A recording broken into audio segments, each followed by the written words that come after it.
നമസ്കാരം. തലതിരിഞ്ഞ ബിസിനസ് ചിന്തകളാണ് ഇന്ന്. ഒരു സംശയം വേണ്ട, കൊച്ചൗസേപ്പ് ചിറ്റിലപ്പള്ളിയും പ്രകാശ് ജാവദേക്കറും തമ്മിൽ ഒരു ബന്ധമുണ്ട്. അവർ രണ്ടുപേരും തമ്മിൽ ഒരിക്കലും ഫോണിലോ നേരിട്ടോ ബന്ധപ്പെട്ടിട്ടില്ല എന്ന കാര്യത്തിൽ എനിക്ക് തീർച്ചയാണ്. പക്ഷേ രണ്ടുപേരും ഉപയോഗിച്ച ബിസിനസ് രാഷ്ട്രീയ തന്ത്രം ഒന്നുതന്നെ എന്നതാണ് രസകരം. ഉദ്ദേശവും ഒന്നുതന്നെയായിരുന്നു: തങ്ങൾ നേതൃത്വം കൊടുക്കുന്ന സംഘടന വലുതാക്കുക, വിപുലീകരിക്കുക. വി-ഗാർഡിൻ്റെ സൃഷ്ടാവായ കൊച്ചൗസേപ്പ് ചിറ്റിലപ്പള്ളിക്ക് ഒരു ഉദ്ദേശമേ ഉള്ളൂ: തങ്ങളുടെ കമ്പനിയായ വി-ഗാർഡ് ഇൻഡസ്ട്രീസ് ഏറ്റവും വലിയ സ്ഥാപനമാക്കി മാറ്റുക. പ്രകാശ് ജാവദേക്കറുടെ പ്രധാനമായ ജോലി കേരളത്തിലെ BJPയെ ഏറ്റവും പ്രമുഖമായ കക്ഷിയാക്കി മാറ്റുക എന്നതാണ്. കൊച്ചൗസേപ്പ് ചിറ്റിലപ്പള്ളിയുടെ ബിസിനസ് തന്ത്രം ഒന്ന് നോക്കാം. തുടക്കത്തിൽ വി-ഗാർഡ് എന്ന് പറഞ്ഞാൽ സ്റ്റെബിലൈസർ ആയിരുന്നു. TV-ക്കും ഫ്രിഡ്ജിനും ഉപയോഗിക്കുന്ന സ്റ്റെബിലൈസർ. 90കളുടെ കാലത്ത് കേരളത്തിലെ ഏറ്റവും പ്രമുഖമായ ഇലക്ട്രിക് ഉപകരണമായിരുന്നു വി-ഗാർഡ് സ്റ്റെബിലൈസർ. സ്റ്റെബിലൈസർ രംഗത്തെ ഒന്നാമൻ. സാധാരണ ബിസിനസ് ഹൗസുകളിൽ മാർക്കറ്റിംഗ് മാനേജർമാർ നേരിടുന്ന ഒരു പ്രശ്നമുണ്ട്: മാനേജ്മെൻറ്റ് അവർക്ക് അടുത്ത വർഷത്തേക്ക് വലിയ ടാർഗറ്റ് നൽകും. ഇതെങ്ങനെയെങ്കിലും നേടിയെടുക്കണം, അല്ലെങ്കിൽ പണി പോകും. മറ്റൊരു രീതിയിൽ പറഞ്ഞാൽ, സ്ഥാപനത്തിൻ്റെ ഉൽപ്പന്നങ്ങൾക്ക് കൂടുതൽ വിൽപ്പന ഉണ്ടാക്കണം. വിപണി വലുതാക്കുക എന്ന് പറയുന്നത് ചെറിയ പണിയല്ല. ഒന്നുകിൽ മറ്റ് സംസ്ഥാനങ്ങളിൽ വിപണനം തുടങ്ങുക, മോശമായ ജില്ലകളിൽ സെയിൽസ് കൂടുതൽ മെച്ചപ്പെടുത്തുക.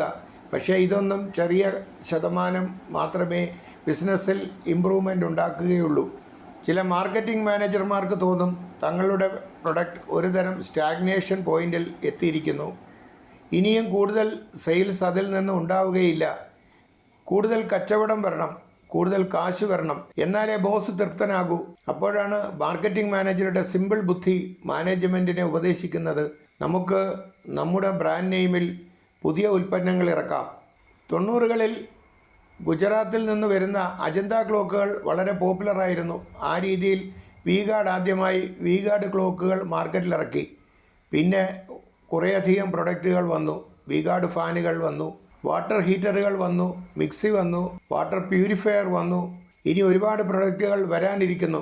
മാറ്റമില്ലാത്ത 3 കാര്യങ്ങൾ വി-ഗാർഡ് ഇൻഡസ്ട്രീസ് ലിമിറ്റഡിൽ കാണാം. കൊച്ചൗസേപ്പ് ചിറ്റിലപ്പള്ളി തന്നെയാണ് ഇപ്പോഴും ബോസ്. പഴയ മാർക്കറ്റിംഗ് മാനേജർ മാറിക്കാണില്ല. അതാണല്ലോ ഒരേ ബിസിനസ് തന്ത്രം പിന്നീടും വരുന്നത്. വി-ഗാർഡ് എന്ന പേര് എല്ലാ പ്രൊഡക്റ്റിനും ഇട്ടു, പേരിനും മാറ്റമില്ല. ഇനിയാണ് ബിസിനസ് അപകടം വരുന്നത്.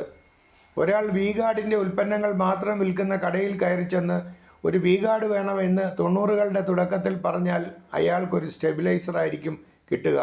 ഇപ്പോൾ അതേ കടയിൽ കയറി ചെന്ന് വി-ഗാർഡ് ചോദിച്ചാൽ വിൽപ്പനക്കാരൻ കണ്ണു തള്ളി നിൽക്കും. അയാൾ ചോദിക്കും, നിങ്ങൾക്ക് എന്താണ് വേണ്ടത് എന്ന് കൂടി പറയുക. അതായത് ഒരേ പേരിൽ പല പ്രൊഡക്റ്റുകൾ ഇറക്കിയാൽ ഉള്ള അപകടമാണിത്. ബിസിനസ് ഭാഷയിൽ ഇതിന് ബ്രാൻഡ് എക്സ്റ്റൻഷൻ എന്ന് പറയും. തുടങ്ങിയ കാലത്ത് വി-ഗാർഡ് എന്ന് പറഞ്ഞാൽ സ്റ്റെബിലൈസർ എന്നായിരുന്നു അർത്ഥം. ഇപ്പോൾ എന്താണ് അർത്ഥം എന്ന് ചോദിച്ചാൽ ഉൽപ്പന്നം വാങ്ങാൻ വരുന്നവന് ആകെ തലചുറ്റലുണ്ടാകും.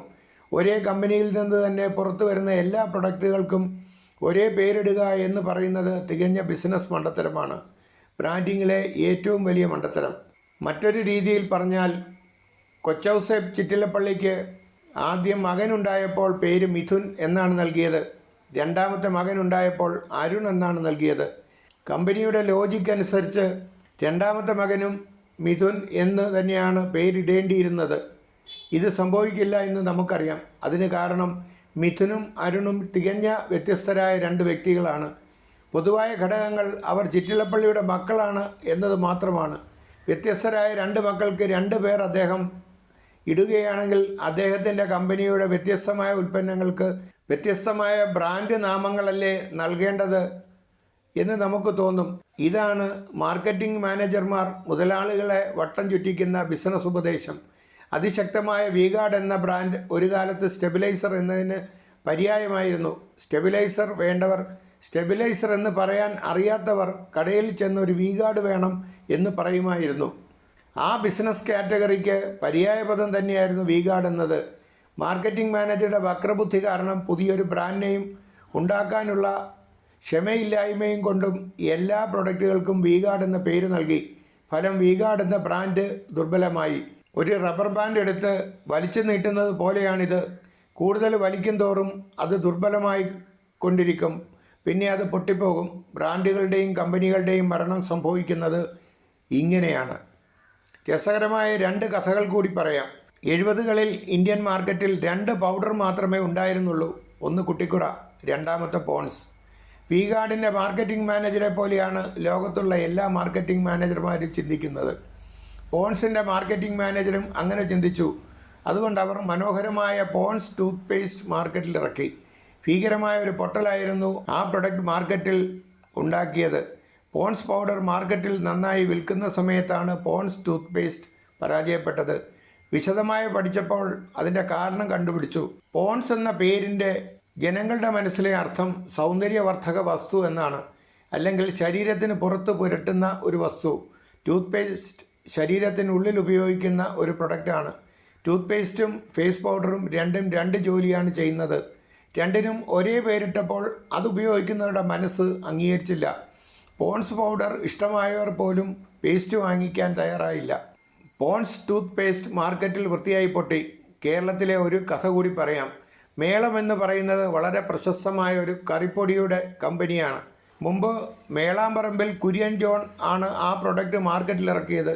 മേളം കറിപ്പൊടികൾക്ക് അത്യാവശ്യം വിൽപ്പനയുണ്ടായിരുന്നു. അപ്പോൾ കുര്യൻ ജോൺ മേളാമ്പറമ്പിൽ മേളം മിനറൽ വാട്ടർ കൂടി മാർക്കറ്റിലിറക്കി. മേളം കറിപ്പൊടി വാങ്ങുന്നവർ അതുകൂടി വാങ്ങും എന്നാണ് അദ്ദേഹം ധരിച്ചത്. എന്നാൽ ആരും വാങ്ങിയില്ല. കാരണം മേളം മിനറൽ വാട്ടറിൽ കറിപ്പൊടി കിടക്കുന്നു എന്നാണ് കറിപ്പൊടി ഉപയോഗിക്കുന്ന ആളുകൾ ചിന്തിച്ചത്. മേളം മിനറൽ വാട്ടർ പൊട്ടിത്തകർന്നു പോയി. മേളം കറിപ്പൊടികൾ ഇപ്പോൾ മെഡിമിക്സ് കമ്പനിക്കാരുടെ ഉടമസ്ഥതയിലാണ്. ഭാഗ്യത്തിന് അവർ മെഡിമിക്സ് കറിപ്പൊടി എന്ന പേർ മേളം പ്രൊഡക്ട്സിന് നൽകിയില്ല. ഇതേ തന്ത്രമാണ് ജാവ്ദേക്കർ BJPയുടെ വളർച്ചയ്ക്ക് വേണ്ടി കേരളത്തിൽ ചെയ്യാൻ ശ്രമിച്ചത്. CPMൽ പ്രവർത്തിച്ചിരുന്ന നേതാക്കളെ BJP നേതാക്കളാക്കി മാറ്റുന്ന ഒരു പ്രക്രിയ. CPM നേതാക്കളെ സംബന്ധിച്ച് നമുക്കൊരു സങ്കല്പമുണ്ട്. ആ സങ്കല്പത്തിന് വിപരീതമായ ഒരു സങ്കല്പമാണ് BJP നേതാക്കളെ പറ്റി നമ്മുടെ മനസ്സിലുള്ളത്. ഒരു സുപ്രഭാതത്തിൽ EP ജയരാജൻ CPM വിട്ട് BJPയിൽ ചേരുകയും കേരളത്തിലെ ഏതെങ്കിലും ഒരു മണ്ഡലത്തിൽ മത്സരിക്കുകയും ചെയ്തു എന്ന് കരുതുക.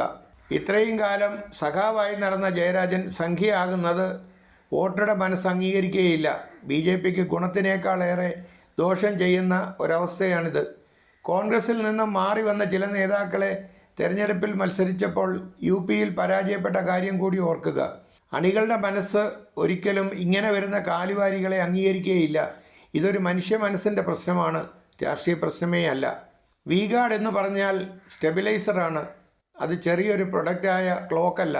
മേളം എന്ന് പറയുന്നത് കറിപ്പൊടിയാണ്. കറിപ്പൊടിയും മിനറൽ വാട്ടറും തമ്മിൽ യാതൊരു ബന്ധവുമില്ല.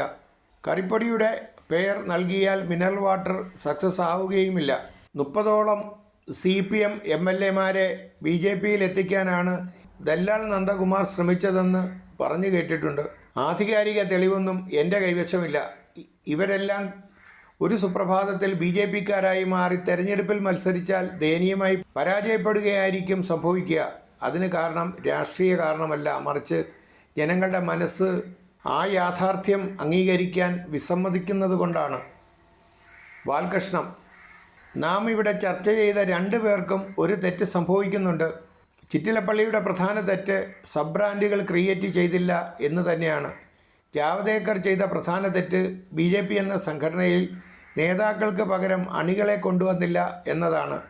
അതുകൊണ്ട് 2 സ്ഥലത്തും വലിയ മാറ്റത്തിന് യാതൊരു പ്രതീക്ഷയും വയ്ക്കേണ്ടതില്ല. ആശയം ഇഷ്ടപ്പെട്ടെങ്കിൽ ദയവായി ഷെയർ ചെയ്യുക.